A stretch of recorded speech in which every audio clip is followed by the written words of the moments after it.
mooy bàkkaar bi nga xamante ni yonent yu mës a ñëw yépp seen première mission mooy lan mooy woo nit ñi ci ñu wéetal yàlla jaamu yàlla moom kese duñ ko bokkaaleeg dara wéetal ko moom borom bi subhanahu wa taala wéetal ko ci ñetti façon mooy tawxiid yi ñu leeral muy wéetal yàlla ci ay jëfam moom rek moo koy def subhanahu wa taala keneen mënul def li ni mel wéetal ko moom kese mooy joxe dund moom kese mooy jël ruuxu nit mooy rey moom mooy dundal moom mooy wàccee taw moom mooy wàccee ngelaw moom mooy lépp lu muy def ñu wéetal ko nangul ko ko moom kese subhanahu wa taala boobu mooy bi jiitu ci tawxiid yi te waxtaan nañ ci ñaareel bi mooy wéetal yàlla ci lépp loo xam ne ñun dañ koy def ngir jege borom bi subhanahu wa taala suñu julli ñuy julli yàlla tax ñuy julli koor yàlla moo tax ñu koy def aj yàlla tax ñu koy def bu ñuy rendi yàlla mooy tax ñu rendi du ñu rendi ci ay tuur du ñu rendi ci ay mbir yoo xamante ni bokkaale la qul inna salaati wa nusuki wa mahyaaya wa mamaati lillahi rabbil alamin la sharika lah wa bi dalika umirtu wa ana awwalul muslimin ñetteel tawxiid bi mooy wéetal yàlla jaamu ko moom kese nangul ko wéetal ko ci mooy ci turam yu teddi ak melokaanam yu selli subhanahu wa taala. Donc il y a ces trois façons sortes de tawhid qu'on a vu ensemble. C'est l'unicité de la Seigneurie, autrement dit unifier Allah, adorer Allah subhanahu wa ta'ala dans tout ce qu'il fait. Il n'y a que lui qui le fait subhanahu wa ta'ala. Et tout ce qu'il fait se base sur la science. Le plus yalla def mu aju ci xam-xam. Tout ce qu'il fait subhanahu wa ta'ala se base sur la justice. Yalla lepp lu mu def mu ko tek ci yoon. Tout ce qu'il fait subhanahu wa ta'ala, il le fait subhanahu wa ta'ala avec sagesse. Lepp lu mu def mu ko def ni mu wara nekké, jamono yi mu wara nekké ak ni mu wara nekké subhanahu wa ta'ala. Du togn kenn. Donc moom mooy unifier Allah dans sa seigneurie mooy lépp lu muy def subhanahu wa ta'ala. ñaareel bi la deuxième sorte de tawhid c'est unifier Allah, ce qu'on appelle tawhidul uluhiyya, l'unicité de l'adoration. Tout ce que nous faisons en tant que serviteurs, créatures, et le pourquoi on est créé, c'est de l'adorer lui seul, lui obéir subhanahu wa ta'ala seul. Tout ce que nous faisons, telle la prière, le jeûne, le hajj, toutes sortes d'adorations, on ne le fait que pour Allah. وَمَا أُمِرُوا إِلَّا لِيَعْبُدُوا اللَّهَ مُخْلِصِينَ لَهُ الدِّينَ. Yàlla lu mu ñu digal mooy ñu jaamu ko moom kese sellalal ko diine bi. Et cependant, on leur a recommandé que d'adorer Allah seul lui vouant un culte exclusif.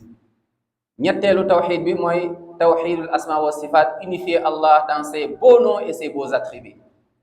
Yii yëpp détail woon nañ ci tuuti. Tey deuxième point bu ñuy xool parmi les péchés majeurs moom mooy qatlun nafs.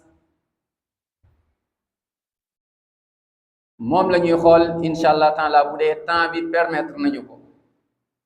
Mais comme d'habitude on a l'habitude de le faire avant de prendre un autre dars. Donc on fait un petit rappel entre nous. Essayez donc de faire bouger les frères, parce que c'est une des meilleures façons en fait pour comprendre, pour mémoriser. C'est-à-dire, il n'y a pas que moi qui parle. Donc des fois, on est tous en fait concernés. Et c'est par des questions-réponses. Donc pour waxtaan bi gën a am solo, des fois ñun ñëpp ñu ñooy participer. Lii dafa bokk ci façon bu borom xam-xam yi di jàngale. Su dee yow yaa toog di wax rek, des fois nit ñi duñu retenir. Des fois mën nañ nelaw sax, des fois mën nañ à un moment donné absenté. Mais bu dee da nga leen boole ci waxtaan bi, ci la ñuy gën a mën a retenir ay mbir. Waxaan nañ fi bee passé lu aju ci mooy la ilaha illallah. Lan mooy la ilaha illallah ak les conditions de la ilaha illallah. Waxoon nañ bii passé kan moo ñuy fàttali les 7 conditions de la ilaha illallah. Les 7 conditions de la ilaha illallah waxoon nañ ni nañ ko jéem a réviser ñun ñëpp ku nekk jàpp ko à tout moment. Loolu jullit daf ko war a xam ndax moom mooy c'est la base de la religion. Yonent yi ñëw yëpp wa laqad ba'athna fi kulli ummatin rasulan an i'budu llaha wajtanibu ttaaghut. Yonent yi ñëw yëpp yàlla mu leen yónni mooy ci tawxid. Téere yi wàcc yëpp ci tawxid moom mooy base seen jàngale. Loolu moo tax yàlla bind ñu. Donc waxoon nañ ci tawxid les conditions kan moo ñuy fàttali parmi les conditions de la ilaha illallah yow yab naa la mën naa commencer ci yow ah ah les mooy condition la ilaha illallah yaa ngi ci condition yaa ngi ci shurutu sala waaw shurutu sala waxoon nañ ko fi mooy condition wu julli waxoon nañ ni 9 la bi ci njëkk waxoon nañ ni moom mooy d'abord al islam nit ki nekk am al aqil al bulugh maanaam at tamyiz taharatul hadath taharatul xabas istiqbalul qibla sitrul awra ainsi de suite loolu lu aju ci julli effectivement ñu war ko kii mais avant julli ponk l'islam yi ñaata la ponk l'islam ñaata ponk la 5 ban moo ci jiitu mooy shahadat an la ilaha illallah wa anna muhammadan rasulullah waxoon nañ loolu boo ko buñ ne shahadat an la ilaha illallah wa anna muhammadan rasulullah moom mooy premier point ci les 5 piliers de l'islam lépp luy ñëw ci boobu lay basé wu bi maanaam shahadat an la ilaha illallah moo nekk nii wa anna muhammadan rasulullah lépp lu ñëw après ci loolu lay basé wu loolu bu leerul rek li ci des li aussi du leer bi maanaam lan mooy ñëw après mooy julli kan moo tax may julli qul inna salaati kan moo tax may julli yàlla mais nan laay jullee wa ashhadu anna muhammadan rasulullah comme nu ko yonent bi jàngalee sallallahu alayhi wa sallam c'est-à-dire loolu bu leeree nit ki day noppalu tey boo gisee ñu bari am problème si aujourd'hui on voit que beaucoup de gens en fait ont des problèmes dans leur adoration c'est parce que ce premier point n'est pas clair. Le double témoignage attesté qu'il n'y a aucune divinité qui mérite l'adoration en vrai si ce n'est Allah. Et que le prophète alayhi salatu wassalam est le dernier le sceau des prophètes. Si ce point n'est pas clair, tout ce qui va venir après ne va pas être clair. C'est là où on voit des gens commettre des innovations. On prie, mais pas, on prie pour Allah, mais ça ne suffit pas. Waxoon nañ ni yàlla pour mu nangul la jaamu yàlla faw ñaata condition nekk ci mooy ñaari condition bi ci njëkk mooy lan foo nga nekk d'abord julli bi maanaam li ngay def fekk yàlla rek a tax mooy yéene bi an yakuna al amal xaalisan lillah mais yemul ci loolu ñaareel bi mooy li ngay def foo nga def ko comme nu ko yonent bi jàngalee sallallahu alayhi wa sallam lii jullit bu ne na ko jàpp xam ne lii jaamu yàlla fii rek la mën a basé wu yàlla nangu ko loo mën a def ci jaamu yàlla peu importe l'adoration que tu effectues. Si l'adoration ne répond pas à ces 2 conditions, sache que ton adoration n'est pas acceptée. La première des conditions, c'est l'acte que tu fais. L'adoration faite, tu l'as fait ou tu fais l'acte que pour Allah. Yalla rek moo tax ngay def mbir mi waaye yemul ci loolu. Deuxième condition bi foog mu ànd ci li ngay def fekk yaa ngi ko def nu ko yonent bi jàngalee sallallahu alayhi wa sallam. Yonent bi dafa julli moom la yàlla woo tànn ko ci julli. yàlla ba muy jox julli yonent bi sallallahu alayhi wa sallam daf ko woo yóbbu ko ci kaw d'habitude les adorations il y a Jibril qui vient alayhi salatu wassalam daal di koy jox wahyu mais julli importance julli yàlla moo invité yonent bi sallallahu alayhi wa sallam jële ko makkatal mukarrama yóbbu ko ba Jérusalem ñu jóge Jérusalem daal di yéeg dem ci asamaan subhanalladi asra bi abdihi laylan min al masjidil harami ila al masjidil aqsa alladi barakna hawla li nuriyahu min ayatina yàlla daal di koy woo jox ko julli au début c'était 50 prières ak nu ñu xamee histoire bi mu wàcc daje yonent yàlla Moussa alayhi salatu wassalam muy wàññi ba mot 5 yonent bi sallallahu alayhi wa sallam julli ci kanamu saxaaba yi mu ne saxaaba yi julli leen comme ni ngeen ma gisee may julli ay saxaaba doon jóge fu sori ñëw ci yonent bi sallallahu alayhi wa sallam nekk fa ay fan di xool muy jullee mu ne sallu kama raaytumuni usalli julli leen comme ni ngeen ma gisee may julli moo tax amuñu droit julli ñun num ñu neexee déedéet ñun nag ñu bari ci ñun tey dañuy julli ndax loolu lañu yàgg gis nit ñi di def dañoo yàgg yeewu gis nga nit ñi def boo duggee ci jumaa yu bari da ngay gis rek nit ñi di def mais boo laajoon nit ñi lii fan nga ko est-ce que ñaari conditions yi ñu ngi ci première condition bi mën na ci nekk mooy que ni waaye yàlla moo tax man sama yéene sell na yàlla rek a tax may def lii mais deuxième condition bi en général du ci nekk mooy est-ce que li nga def lii yonent bi sallallahu alayhi wa sallam def na ko est-ce que jàngal na ko saxaaba yi radiyallahu anhum ndax alxuraan ci moom la wàcc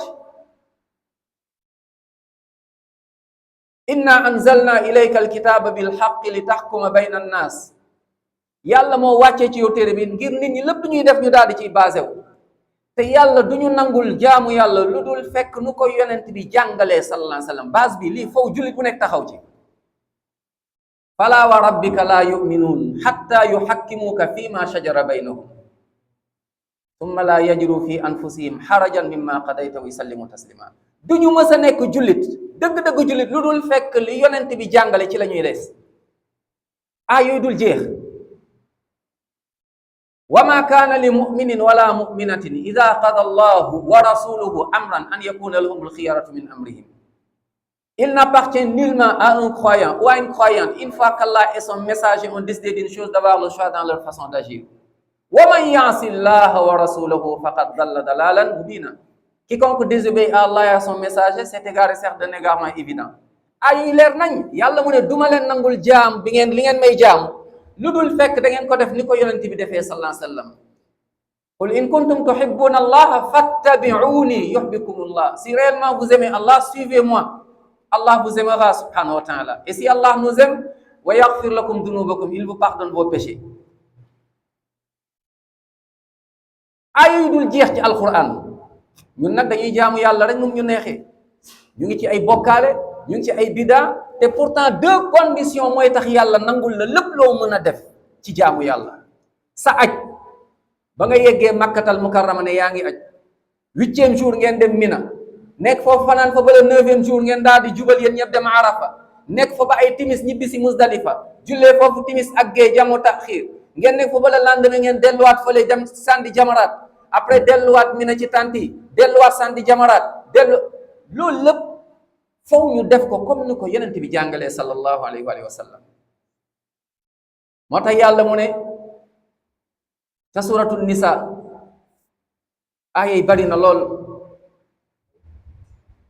borom bi subhanahu wa taala di ñu fàttali aayo yu jullit bu ne war a bàyyi xel.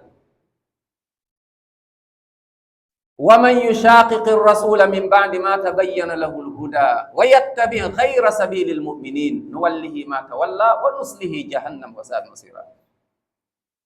wa man yushaqiqi rasula, quiconque fait scission d'avec le prophète alayhi salatu wassalam, min ba'di ma tabayyana lahu alhuda, après que la vérité lui est apparue, ñu wal la dëgg nga xam ne lii moom mooy dëgg nga bàyyi fa dëgg topp leneen yàlla nee na li nga topp dañ lay bàyyeeg moom waaye boo deewee xamal ni safara nga jëm yàlla na ci yàlla musal. moo tax ñu war a nekk ñu fiir dëgg-dëgg mooy ci sunna yonente Muhammad sallallahu alayhi wa alihi wa sallam.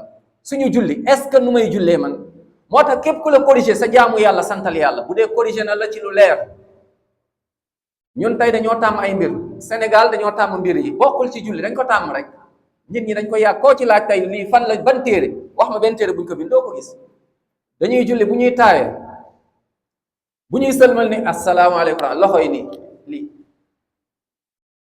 lii jaadu loxo yi da nga koy bàyyi foofu boo taayaane sa baaraam nii yaa ngi ko teg sa pooj noonu boo sëlmale da nga koy bàyyi noonu rek tourné foofu bi asalaamaaleykum mais dañ ko tàmm nii kon bokkul ci julli ñu bari xamuñu. bu ñuy sëlmal ñu bari itam da ngay gis ne ni li boobi asalaamaaleykum wa rahmatullah nii déedéet. julli leen comme ni ko yonent bi jàngalee sallallahu alayhi wa sallam da ngay tourner droite nga tourner gauche façon sëlmal yi bari na yu ci ñëw ci sunna nga daal di koy jëfe boo ci def baax na soo mënee des fois permité soo taayaane asalaamaaleykum nga tourner tuuti rek baax na sa julli mot na. boo demee ci livre bu Albani rahimahullah andi na ci bayu mot 4 am na ñu naan 5 mais 4 yooyu moom tudd na ko ñeent façon yoo xam ne moom la ñuy sëlmalee. bi ci njëkk mooy asalaamaaleykum nga tourné tuuti rek sa julli baax na wala nga taay après ne asalaamaaleykum wa rahmatullah nga tourné droite ne asalaamaaleykum gauche muy ñaar wala nga ne asalaamaaleykum wa rahmatullah fii tamit nga ne asalaamaaleykum wa rahmatullah muy ñett wala nga ne asalaamaaleykum wa rahmatullahi wa barakaatuhu fii nga ne asalaamaaleykum wa rahmatullah ñeent yi ñëw na ci yu leer. ak leneen maanaam nit ki dafa war a xool diineem ndax julli yowmal xiyaam moom la lay njëkk xoolal yowmal xiyaam. xool leen ñu bari ci ñun tey bu ñuy julli nu ñuy baaxlee julli da ngay gis ko am buy rukkoo des fois nga dem yenn jàq sax da ngay rus allahu akbar allahu akbar sami allah lii du julli fa waylun lil musallina alladina hum an salaatihim saahun. donc nañ ci bàyyi xel mbir yi ñu def ko fekk yonent bi sallallahu alayhi wasallam nu mu ko jàngalee moo tax ñu bari tey ngeen gis ay groupe bari. yonent bi sallallahu alayhi wasallam waxoon na ko ne yahudi dañoo divisé wu ci ay parti iftaraqatil yahud ala 71 firqa nee na yahudi dañoo divisé wu ci 71 parti mu ne chrétiens yi daal di divisé wu ci 72 parti nee na sama xeet bi dinañ divisé wa sa taftariqu ummati ala 73 firqa mu ne sama xeet bi tam dinañ bari ay groupe yu bari yenn groupe yu bari dañuy ëmb ay yeneen groupe sous groupe yu bari nee na ba mot 73 hadis bi ñu bàyyi ci xel bu baax mu ne groupe yooyu yëpp secte yooyu wala groupe yooyu yëpp safara lañ jëm ba mu des benn rek mooy dem aljanna. kon ku nekk war na góorgóorlu xam ban mooy benn boobu jéem a nekk ci benn boobu.